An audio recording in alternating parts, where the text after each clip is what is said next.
Hello, everyone. I just wanted to talk a little bit about the film that I just saw, the brand new Mary McCartney made film called If These Walls Could Sing, the history of Abbey Road Studios. And I'll tell you, I thoroughly enjoyed that. It was around 90 minutes, wasn't too long, didn't overstay its welcome. And what a cast of who's from past and more recent times, present too. Um, really, really enjoyable. As far as the Beatles portion of it, I want to say that Beatles were very well represented. Of course, we had brand new interviews with Paul McCartney and Ringo Starr, and it must be said every time we mention these guys, they look fabulous. Both of whom look and sound great. Very young in heart and spirit. Ringo, I mean, it's hard to believe the man is 82. Every time we talk about Ringo, we have to say that, it seems. I just look at him and 40 years disappear off this man every time you're looking. And Paul really seems even in better, more healthy shape than he's looked in a long time. I mean, I really thought Paul sounded very good. And, the Beatles' legacy, their time spent at Abbey Road was well covered.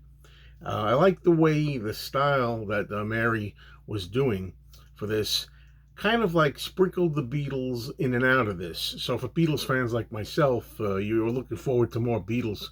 You got to see them, the beginning when they started in 62 and going on to 69 when they finished it up with Abbey Road and so forth. But it was great. Some of the clips were rare, some whole movie footage, stuff you don't usually see. I mean, us diehard fans have seen it all, really, and I've seen a lot of it. But it still was really nice to be able to have it all in there. They didn't just go for the same old footage we've seen a million times. It was stuff that was more rare, uh, not as often seen.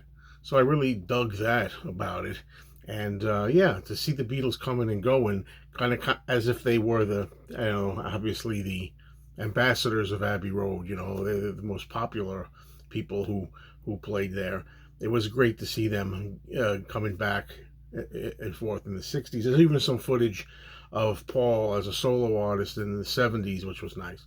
But it was also terrific to see other artists.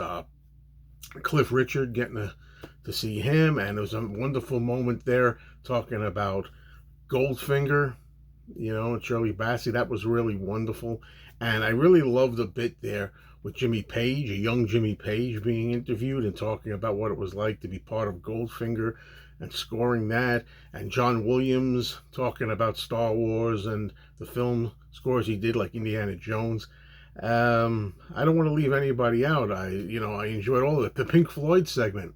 I really had an appreciation for Pink Floyd from that segment they had there, talking to, Gilmore and so forth. And just really, really special, this whole thing.